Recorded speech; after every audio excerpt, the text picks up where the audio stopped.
सो hi everyone, welcome unique message classes में। कैसे आप सब? बढ़िया है ना? उम्मीद है कि आप लोग बहुत अच्छे होंगे। ठीक है, तो हम लोग को जो आज की जो टेस्ट सीरीज रहने वाला है ह्यूमन पॉपुलेशंस, ठीक है ना। हम लोग आज की क्लास में ह्यूमन पॉपुलेशन क्या क्या आपका कंप्लीट करेंगे। तो ह्यूमन रिस्पॉन्स एट सेरिकल्चर, इन सभी टॉपिक को हम लोग आज ह्यूमन पॉपुलेशन में कवर करेंगे, ठीक है ना। जो आपके बायोलॉजी का टेस्ट सीरीज है, आज आपका लास्ट डे है यूपी सीनेट और सीपेट की बायोलॉजी के लिए, ठीक है ना। तो आज की जो क्लास है लास्ट रहने वाला है, क्योंकि मैं ऑलरेडी आप लोगों को कंप्लीट बायोलॉजी करा चुका हूँ टेस्ट सीरीज, ठीक है ना। ये मेरा आपका ह्यूमन पॉपुलेशंस आज की लास्ट क्लास है, ठीक है ना। उसके बाद हम लोग क्या करेंगे, तो आपको नर्सिंग एप्टीट्यूड को क्लास कराऊंगा, ठीक है। नर्सिंग एप्टीट्यूड का टेस्ट सीरीज हम लॉन्च करेंगे, जो कि कल मेरा स्टार्ट हो जाएगा। तो अभी तक जो भी बच्चों मेरे क्लास में नई जुड़े हैं, न्यू है, तो सबसे पहले चैनल को सब्सक्राइब कर लेना और बेल आइकन को प्रेस करना ना भूला, क्योंकि आप लोग जब तक सब्सक्राइब नहीं किए रहेंगे तो आपके पास ये नोटिफिकेशंस मेरी क्लास का नहीं पहुंच पाएगा, ठीक है ना। तो इसलिए आप लोग कर लीजिएगा। तो और इसी प्रकार से मैं आप लोगों को प्लेलिस्ट बना दिया हूँ यूपी 2026 के लिए, इसमें जाइएगा, आपको हर एक क्लास मिल जाएगा, ठीक है बच्चों। और किसी को कोई डाउट रहता है तो कमेंट कर देता। तो हम लोग आज ही क्लास स्टार्ट करते हैं। और तो आपको पता होगा कि सपोर्ट आपको अच्छे खासा चाहिए, तो मैं ऑलरेडी फ्री ऑफ कॉस्ट दे रहा हूँ, ठीक है ना। हर चीज़ मैं आपको करवा रहा हूँ फ्री में, बिल्कुल निःशुल्क। तो आप सबको अच्छे से कंप्लीट करना है और 100% कोचेस आपको सीनेट में यहाँ से देखने को मिलेगा। इसलिए मैं बोल रहा हूँ कि बार बार आप लोग अच्छे से कंप्लीट कर लीजिए टेस्ट सीरीज जो मैं करवा रहा हूँ आपको कोचेस, और आपको यहीं से कोचेस देखने को मिलेगा। इसलिए अच्छे से कंप्लीट कर लो, हर एक वीडियो देख लो, हर एक क्लास देख लो जो मैं करवाया आप सबको, ठीक है ना। किसी को नोट्स चाहिए तो नोट्स का भी मैं क्लास करवा चुका हूँ बायोलॉजी का। ओके, तो चलिए मैं क्लास स्टार्ट कर चुका हूँ आप लोगों के। तो हम लोग जो फर्स्ट जो कंप्लीट करेंगे 15 क्वेश्चन, ये रहेगा हमारा ह्यूमन पॉपुलेशन बेस पे, ठीक है ना। तो हम लोग 15 क्वेश्चन ह्यूमन पॉपुलेशन पे करेंगे, 15 क्वेश्चन सेरिकल्चर पे करेंगे, ठीक है ना। 15-20 क्वेश्चन हम लोग ह्यूमन इम्यून रिस्पॉन्स पे करेंगे, ठीक है ना। चलिए, तो फर्स्ट क्वेश्चन से बताइए क्या कह रहा है। फर्स्ट क्वेश्चन है कि the study of human population is called. बताइए कि हम लोग जो ह्यूमन के पॉपुलेशंस के में जो स्टडी करते हैं, ह्यूमन के पॉपुलेशंस की जो हम लोग स्टडी करते हैं, जिसको हम लोग क्या बोलते हैं, बताइए आप। बताइए कि the study of human populations is called. बताइए ह्यूमन के पॉपुलेशंस के बारे में जो हम लोग स्टडी करते हैं, जिसको हम लोग क्या बोलते हैं बच्चों, क्या बोलते हैं बताओ। फर्स्ट ऑप्शन है इकोलॉजी बोलते हैं, या डेमोग्राफी बोलते हैं, या ऑर्थोलॉजी बोलते हैं, सोशियोलॉजी बोलते हैं।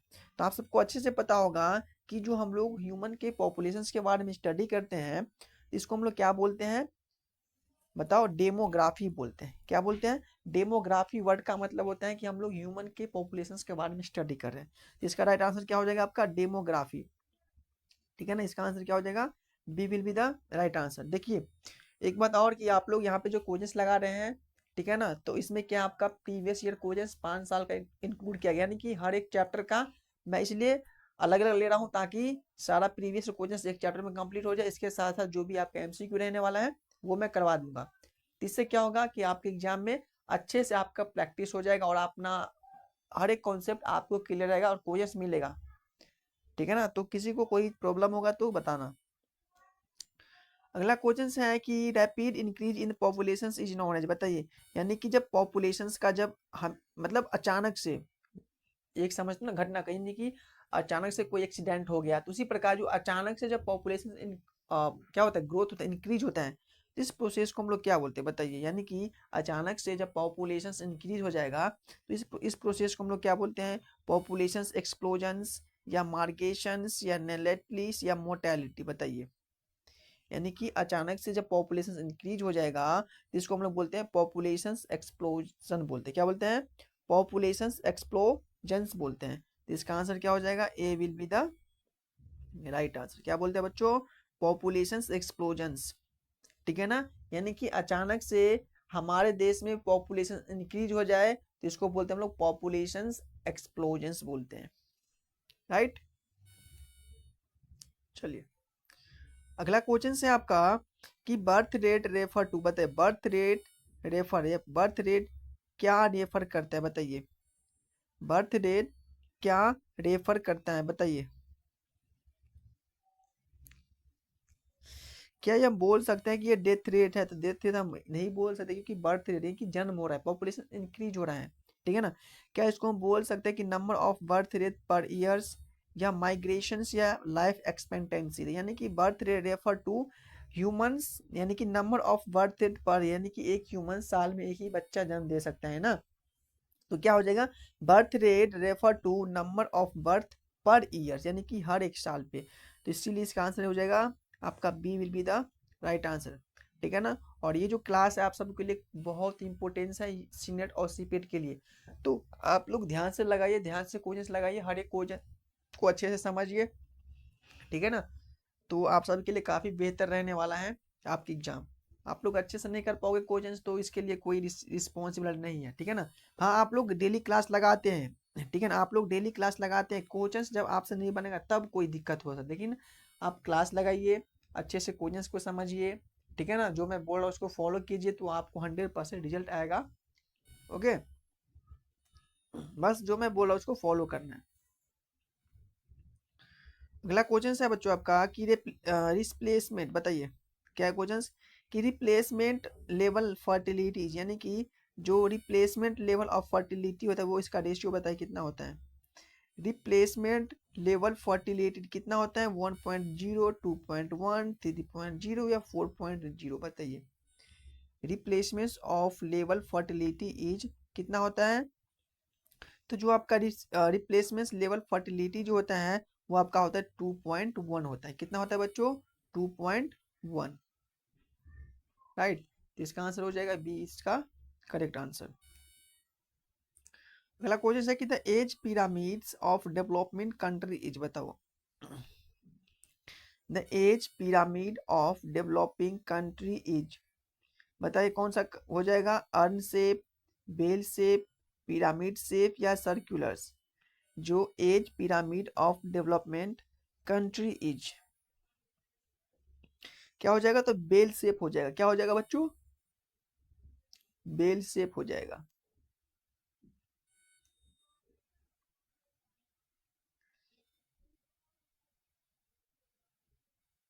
अगला क्वेश्चन से है आपका कि which factor increase population growth, यानी कि इसमें से बताना है कि इसमें से कौन सा फैक्टर है जो पॉपुलेशन ग्रोथ को इंक्रीज कर रहे हैं। कोई ना कोई फैक्टर तो होगा ना भाई, कोई चीज के पीछे कोई ना कोई रीजन रहता ही रहता है।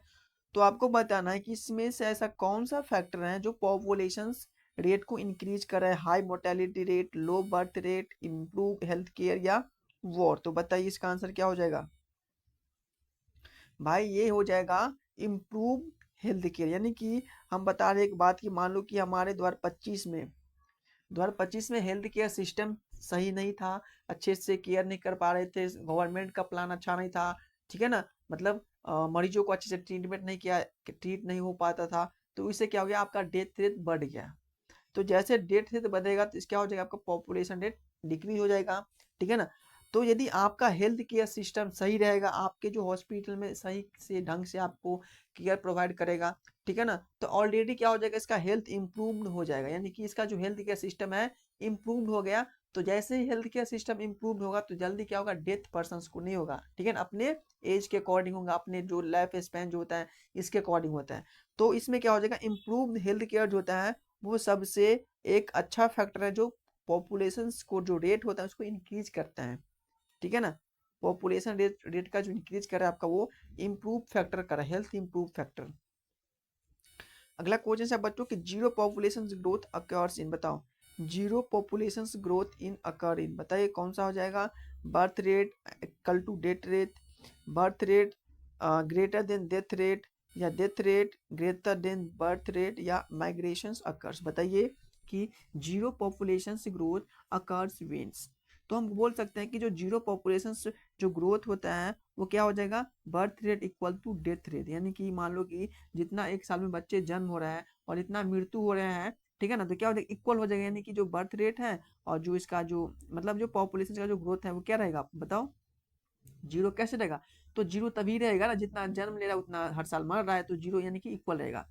तो इसका क्या हो जाएगा आंसर कि birth rate equal to death rate, जितना जन्म ले रहा है उतना मृत्यु भी होना चाहिए, तो सब इक्वल रहेगा पॉपुलेशन, राइट। यानी कि जैसे डेथ रेट कम हो जाएगा बर्थ रेट इंक्रीज हो जाएगा ना, तो पॉपुलेशन इंक्रीज हो जाएगा, राइट। डेथ रेट ज्यादा हो जाएगा और जो बर्थ रेट है वो कम हो जाएगा, तो पॉपुलेशन डिक्रीज हो जाएगा। बर्थ रेट और डेथ रेट दोनों सेम मतलब पीरियड से चल रहा है तो पॉपुलेशन जीरो रहेगा। क्लियर सभी को?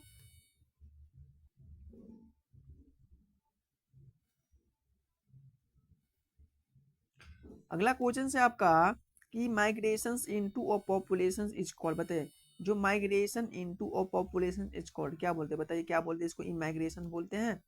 Migration into population is called immigration या इमिग्रेशन या मिग्रेशन रेट या नेटिलिटी। बताइए क्या बोलते हैं कि migration into a population is called, क्या बोलते हैं इसको? जल्दी बताओ क्या बोलते हैं बच्चों?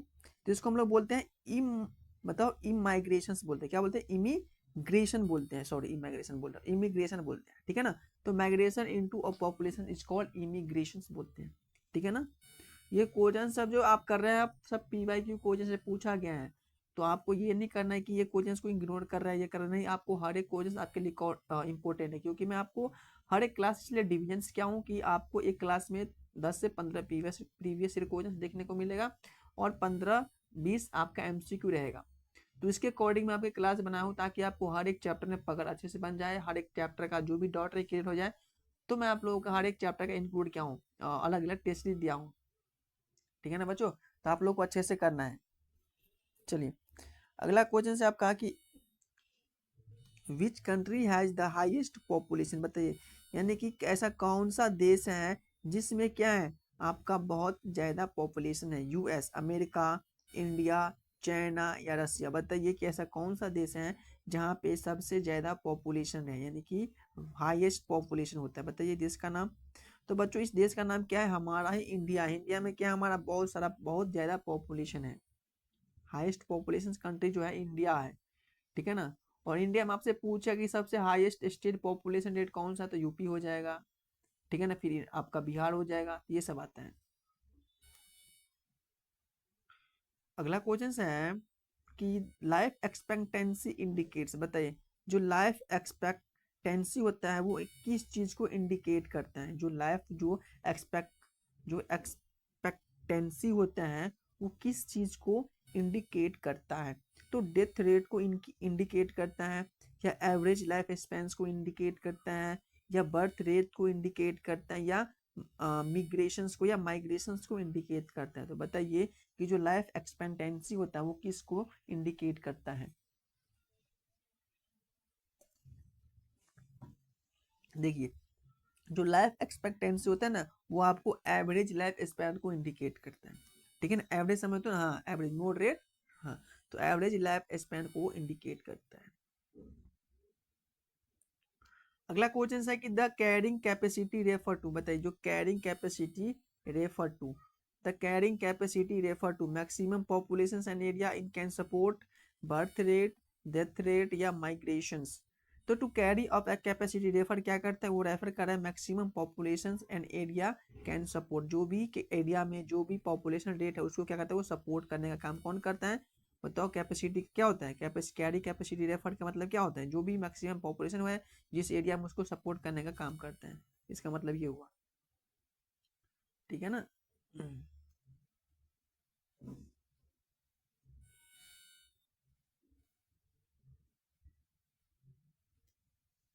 अगला क्वेश्चन है आपका कि विच इज रिवेबल रिसोर्स अफेक्टिंग, बताइए which is a renewable resource affecting populations. बताइए कौन सा हो जाएगा? कोल हो जाएगा, वाटर हो जाएगा, पेट्रोलियम हो जाएगा, मिनरल्स हो जाएगा।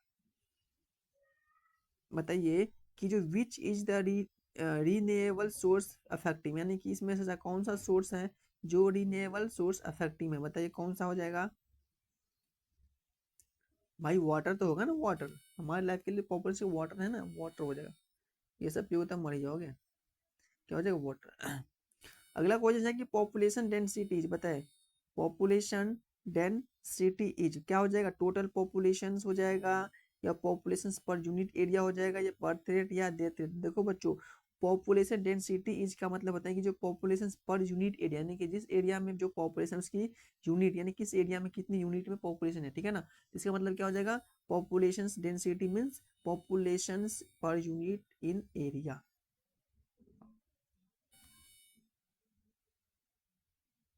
अगला क्वेश्चन है कि which stage show high birth rate and death rate, बताइए। यानी कि में ऐसा कौन सा स्टेज है जिसमें काफी ज्यादा बर्थ और डेथ रेट दोनों को शो करते हैं, बताइए। स्टेज का नाम है स्टेज 1, स्टेज 2, स्टेज 3, स्टेज 4, बताइए। इसमें से ऐसा कौन सा स्टेज है जो कि हाई बर्थ रेट और हाई डेथ रेट को शो करता है। इसमें से जो आपका स्टेज आ जाएगा, कौन सा स्टेज आ जाएगा, स्टेज 1 जो है वो आपके हाई बर्थ और हाई क्या कर रहा है, डेथ रेट को क्या कर रहा है, वो शो कर रहा है, show in high to low. अगला क्वेश्चन है कि urbanisation lead to, urbanisation lead to, बताइए। Urbanisation lead to decrease in population, increase in population density, या लोअर एजुकेशन, या लोअर हेल्थ केयर, बताइए कि जो urbanisation lead to, urbanisation lead to, बच्चों अर्बनाइजेशन जो लीड टू का मतलब होता है कि इंक्रीज इन पॉपुलेशन डेंसिटी, क्या होता है, increase in population density, refer कर लीड कर रहा है आपका जो पॉपुलेशन का जो डेंसिटी है इंक्रीज हो रहा है उसको जो क्या कर रहा है वो लीड करने का काम कौन करता है, अर्बनाइजेशन कर रहा है, ठीक है ना।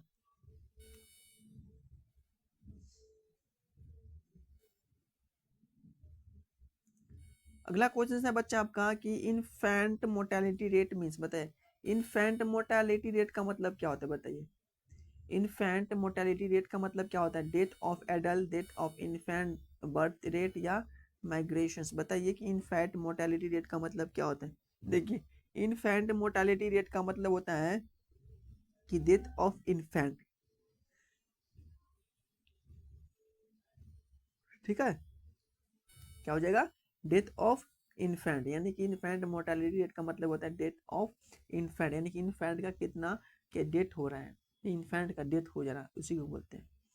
अगला क्वेश्चन है आपका कि विच फैक्टर्स डिड्यूस पॉपुलेशन ग्रोथ, यानी कि इसमें से बताइए इसमें से ऐसा कौन सा फैक्टर है जो पॉपुलेशन ग्रोथ को डिड्यूस करेगा, बताइए कौन सा फैक्टर, एजुकेशन फैक्टर है, पॉवर्टी गरीबी हो जाएगा, या इलिटरेचर हो जाएगा, अर्ली मैरिज, बताइए कि अर्ली मैरिज करेगा बच्चों, जब अर्ली मैरिज करेगा तो और पॉपुलेशन बढ़ जाएगा, ठीक है ना।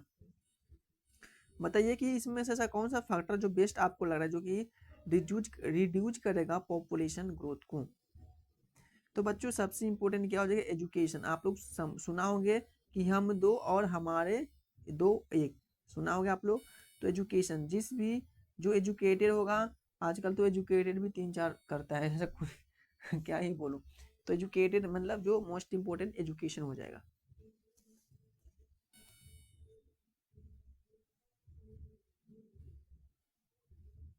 अब आपका सेक्शन 2 स्टार्ट हो गया है, ठीक है ना। सेक्शन 2 आपका स्टार्ट हो गया जिसमें क्या है आपका सेरिकल्चर, सेरिकल्चर से आपको 18 से 34 तक कोर्सेस मिलेगा।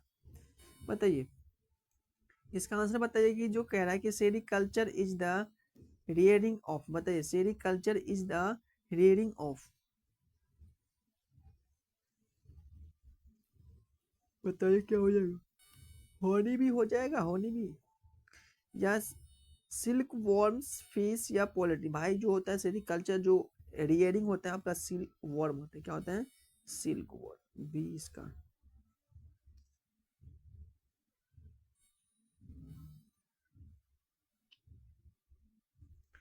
अगला क्वेश्चन है कि scientific name of mulberry silk worm, यानी कि आपको बताना है कि मलबेरी सिल्क वॉर्म का साइंटिफिक नेम क्या है।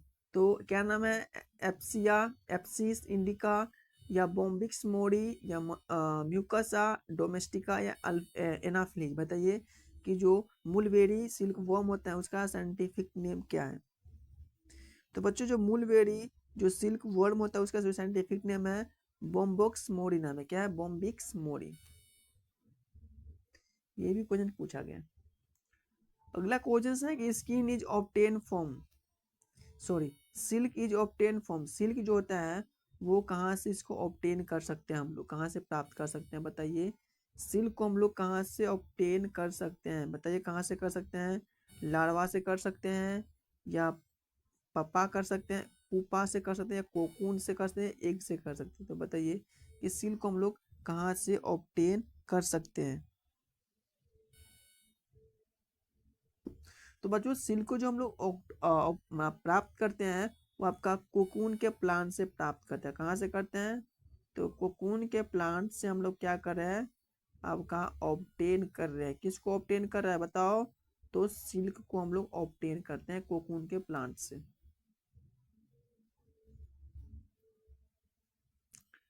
अगला क्वेश्चन है कि the food of silk worm is, बताइए जो food of silk worm is, silk worm जो होता है, सिल्क जो प्राप्त होता है कीड़े से होता है, ठीक है ना, ठीक है ना।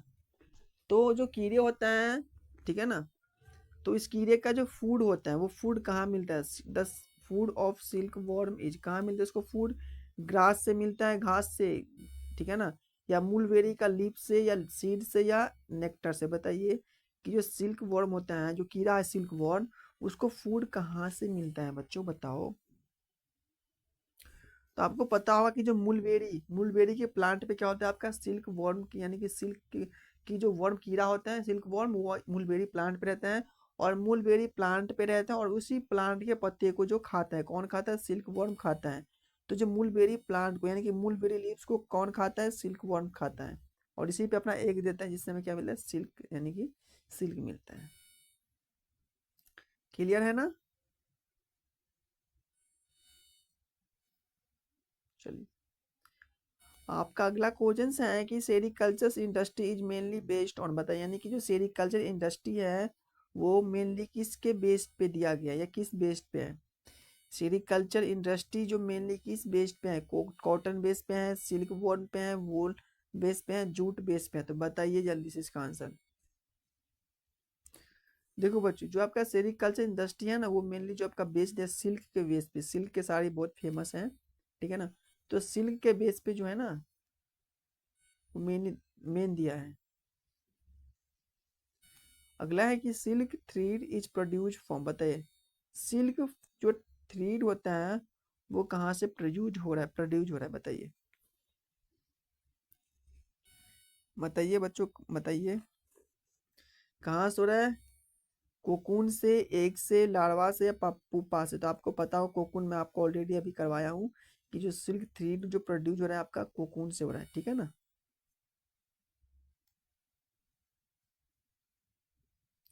अगला क्वेश्चन है कि the larval stage of silk worm is called, बताएं जो सिल्क वर्म की जो लार्वल स्टेज होता है इस स्टेज को हम लोग क्या बोलते हैं? क्या बोलते हैं? कैटापिलर बोलते हैं, मैगोट बोलते हैं, मिनिम बोलते हैं, इमोगो बोलते हैं। बताइए। तो बच्चों जो आपका जो सिल्क वर्म का जो भी लार्वा होता है स्टेज होता है इसको वो स्टेज इस जो सिल्क वर्म की जो लार्वा स्टेज होता है ना उस स्टेज को हम लोग क्या बोलते हैं? कैटल पिलर बोलते हैं, ठीक है ना। क्या बोलते हैं? कैटल पिलर बोलते हैं।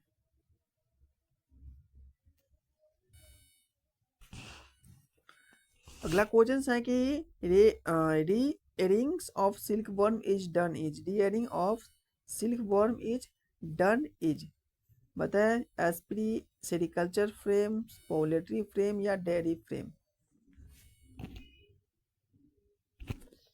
क्या हो जाएगा कि जो आप rearing of silk worm is done of the sericulture frame से हम लोग सिल्क वर्म को क्या करते हैं? रियरिंग करते हैं, ठीक है ना। कहाँ से करते हैं? तो सेरिकल्चर फ्रेम से।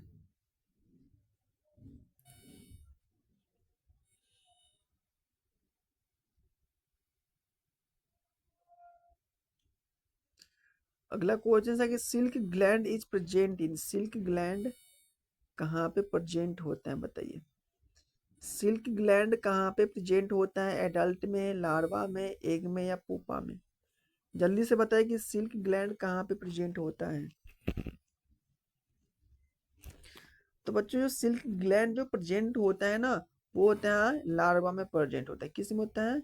लार्वा में प्रेजेंट होता है। अगला क्वेश्चन है कि the process of unwinding silk is called, बताए जो प्रोसेस होता है अनविंडिंग जो सिल्क में इस प्रोसेस को हम लोग क्या बोलते हैं? क्या बोलते हैं? स्पेनिंग बोलते हैं, रीलिंग बोलते हैं, या वीइंग बोलते हैं, या नाइटिंग बोलते हैं। जल्दी से बताइए प्रोसेस का नाम।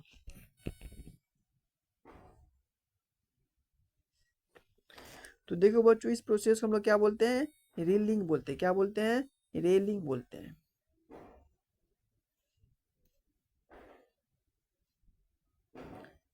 अगला क्वेश्चन है कि द पूपा स्टेज इनसाइड, बताओ जो पूपा स्टेज होता है वो इनसाइड किस कहाँ पे होता है? पूपा स्टेज बताइए किसके पास देखा गया है? लीफ में होता है, कोकनी में होता है, या सॉइल में होता है, या वाटर में होता है? जल्दी से बताइए कि जो पूपा स्टेज इनसाइड कहाँ पे होता है? तो बच्चों कहाँ पे होता है? आपका कोकून में होगा। भाई सिल्क कहाँ से? कोकून से तो मिल रहा है ना, कोकून में होगा।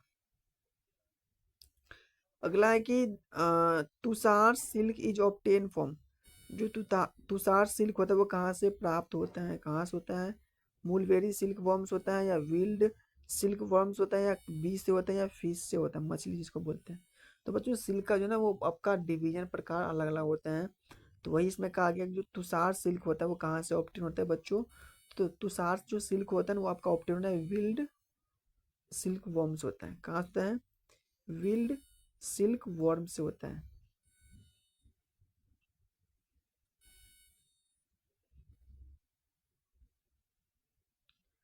अगला क्वेश्चन है कि सिल्क फाइबर इज अ, बताइए सिल्क फाइबर क्या है? एक सिल्क फाइबर क्या है बच्चों? बताओ जल्दी से आप सब। सिल्क फाइबर एक प्रोटीन है, या कार्बोहाइड्रेट है, या फैट है, या मिनरल्स है? तो सिल्क फाइबर जो है वो एक प्रकार की प्रोटीन है, ठीक है ना? क्या है? तो ये आपका प्रोटीन होता है सिल्क फाइबर।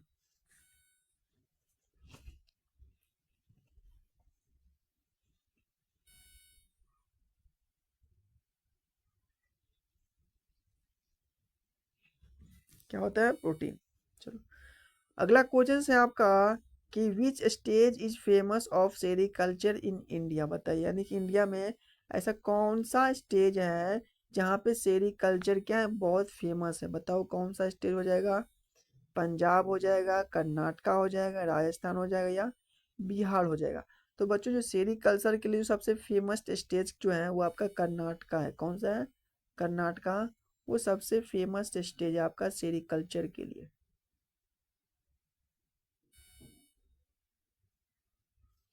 ठीक है ना?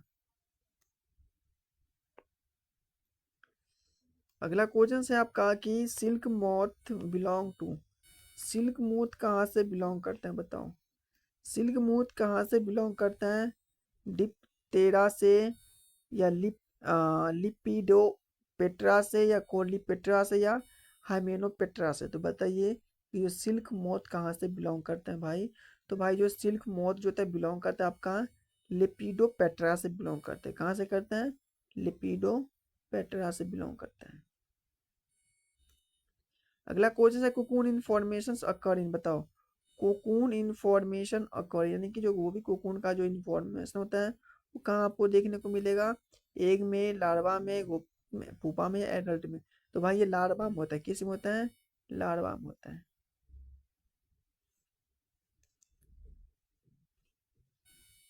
बहुत छोटा क्वेश्चन है, कह रहा है कि सिल्क प्रोडक्शन इज कॉल्ड, यानी कि सिल्क के जो प्रोडक्शन होता है इसको हम लोग क्या बोलते हैं? सिल्क के प्रोडक्शन को क्या बोलते हैं? एपीकल्चर, सेरिकल्चर, या पाइसिस कल्चर्स, या हॉरिकल्चर, हॉर्टिकल्चर, सॉरी हॉर्टिकल्चर? तो बताइए कि सिल्क के प्रोडक्शंस को हम लोग क्या बोलते हैं बच्चों? तो देखिए सिल्क के प्रोडक्शंस को जो हम लोग बोलते हैं ना इसको बोलते हैं हम लोग सेरिकल्चर बोलते हैं। क्या बोलते हैं? सेरिकल्चर। वो आपका हो जाएगा सिल्क के प्रोडक्शन।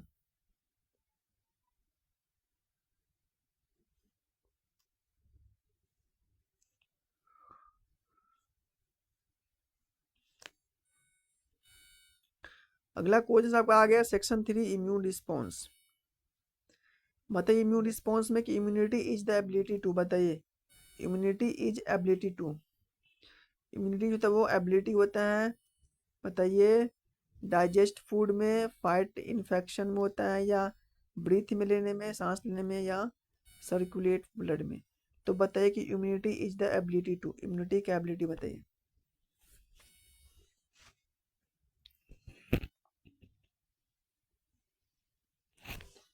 तो सबको पता होगा इसका जो होता है फाइट इन्फेक्शन में, यानी कि जो इम्यूनिटी होता है, इम्यूनिटी हमारे शरीर में क्या काम कर रहा है, तो भाई हमारे शरीर को बचा रहा है ना, जो भी बाहर का जो भी एंटीजन हमारे शरीर में इंजेक्ट इंजेक्ट करता है तो क्या करता है, इम्यूनिटी इस पर अटैक करते हैं, ठीक है ना। तो क्या कर रहा है बच्चों, फाइट इन्फेक्शन करे, यानी कि इन्फेक्शन से लड़े काम कौन कर रहे हैं, इम्यूनिटी कर रहे हैं। अगला है क्वेश्चंस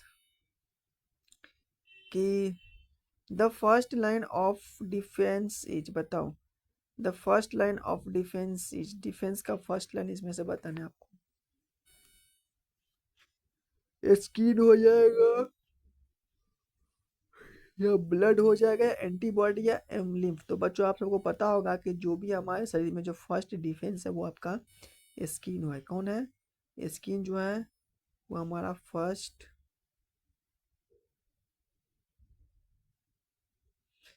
डिफेंस है। अगला क्वेश्चन है कि WBC स्टैंड फॉर, बताइए WBC स्टैंड फॉर है, WBC का मतलब क्या होता है बताइए।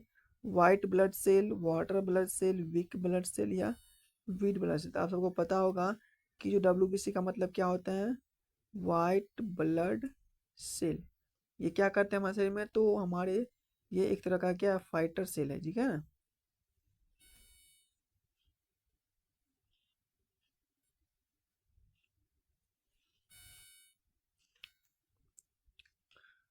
बच्चों अगला क्वेश्चन है आपका कि एंटीबॉडी आर प्रोड्यूस बाय, बताइए एंटीबॉडी कहाँ से प्रोड्यूस होता है, एंटीबॉडी कहाँ से प्रोड्यूस होता है, RBC से होता है प्रोड्यूस, प्लेटलेट से होता है, लिम्फोसाइट से या प्लाज्मा से।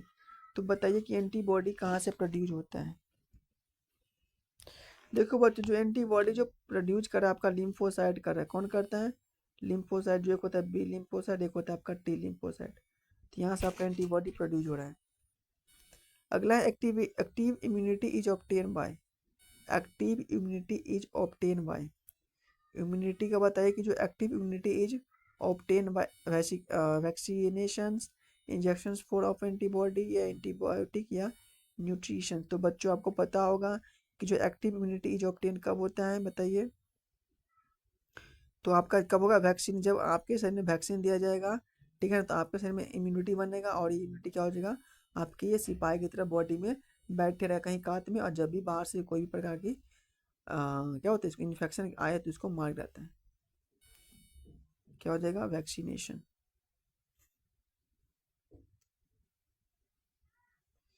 बच्चों अगला क्वेश्चन है आपका कि पैसिव इम्यूनिटी इज, अब है पैसिव इम्यूनिटी क्या है, पैसिव इम्यूनिटी नेचुरल इन्फेक्शन है, एंटीबॉडी ट्रांसफर करता है, वैक्सीनेशन होता है या मेमोरी होता है। बताइए कि जो memory cell, passive immunity is a, तो बच्चों पैसिव इम्यूनिटी जो है वो एक प्रकार का आपका एंटीबॉडी ट्रांसफर, यानी कि जो एंटीबॉडी ट्रांसफर में वो रिस्पॉन्सिबल होता है। अगला है वैक्सीन कॉन्टेन, बताइए वैक्सीन कॉन्टेन, वैक्सीन को कैसे बनाया जाता है बताइए, डेड एटेन्यूट पैथोजेंस या न्यूट्रिशंस, एंटीबॉडी एंजाइम। आपको पता होगा कि जो वैक्सीन का जो कंटेंट कहते हैं ना, वो कैसे करते हैं, डेड एटेन्यूटेड पैथोजन से करते हैं, ठीक है ना।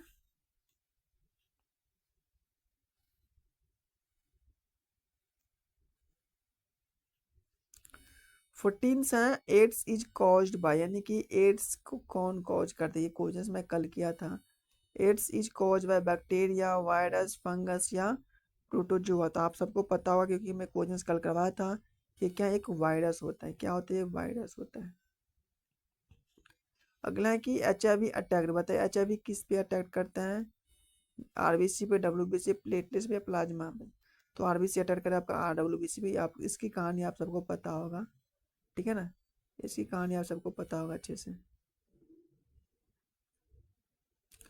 अगला क्वेश्चन है कि इन्फ्लामेशन इज, इन्फ्लामेशन क्या है बताइए, इन्फ्लामेशन डिजीज है, इम्यून रिस्पॉन्स है, इन्फेक्शन है, एलर्जी है। तो इन्फ्लामेशन जो है ना एक प्रकार की क्या बताओ, एलर्जी होता है, या इन सॉरी क्या होता है बताओ एक बार आप बताओ, इम्यून रिस्पॉन्स, कौन बोले इम्यून रिस्पॉन्स, इन्फ्लामेशन क्या है, इन्फ्लामेशन क्या है, इम्यून रिस्पॉन्स है, क्या बच्चों, इम्यून रिस्पॉन्स, यानी कि मान लो कि जहाँ पे आपके शरीर में इन्फ्लामेशन हुआ है तो समझ लेना कि आपकी एंटीबॉडी एक्टिवेट हो गया है, इससे फाइट कर रहे हैं, ठीक है ना। तो इसका हो गया इम्यून रिस्पॉन्स। अगला क्वेश्चन है आपका कि memory cell is the from in, बताओ memory cell is formed in, बताओ मेमोरी सेल का फॉर्मेट कहाँ से हो रहा है। इनेट इम्यूनिटी से हो रहा है, एडेप्टिव इम्यूनिटी से हो रहा है, पैसिव इम्यूनिटी से हो रहा है, या आपका आर्टिफिशियल इम्यूनिटी से हो रहा है। तो आप सबको पता होगा कि जो मेमोरी सेल आर फॉर्मेड, यानी कि जो मेमोरी का जो सेल होता है वो कहाँ से बढ़ रहा है, कैसे बढ़ रहा है, तो बढ़ रहा है आपका एडेप्टिव इम्यूनिटी से। कहाँ से बढ़ रहा है, एडेप्टिव इम्यूनिटी से बढ़ रहा है।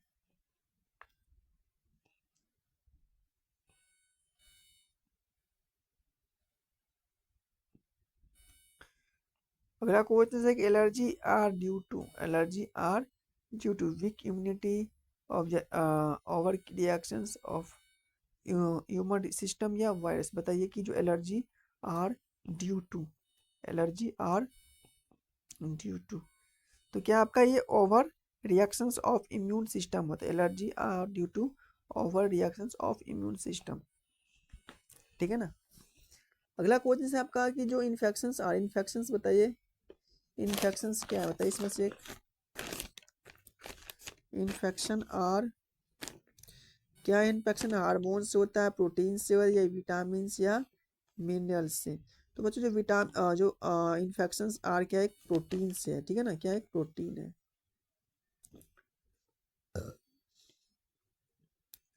अगला क्वेश्चन है कि lymph bones are part of, बताइए lymph node are part of. इसमें से आपको बताना है कि लिम्फ नोड का पार्ट कौन सा है। Digestive system, immune system, respiratory system या नर्वस सिस्टम, बताइए। तो इसमें जो आपका जो लिम्फ नोड का जो पार्ट है, ये आपका इम्यून सिस्टम जो है, ये का लिम्फ नोड का पार्ट है। आपको पता होगा कि बी लिम्फोसाइट, टी लिम्फोसाइट है ना, तो ये लिम्फ नोड का पार्ट है।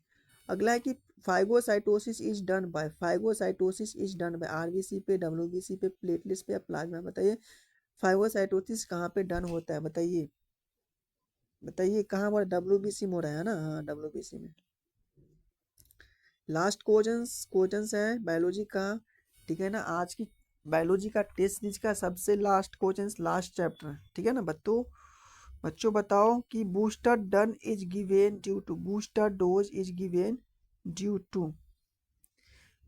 डोज क्यों दिया जाता है, इसका नाम बताना है आपको। एक्यूट डिजीज के लिए, इंक्रीज इम्यूनिटी के लिए, रिड्यूस फीवर के लिए, इम्प्रूव डाइजेशन के लिए।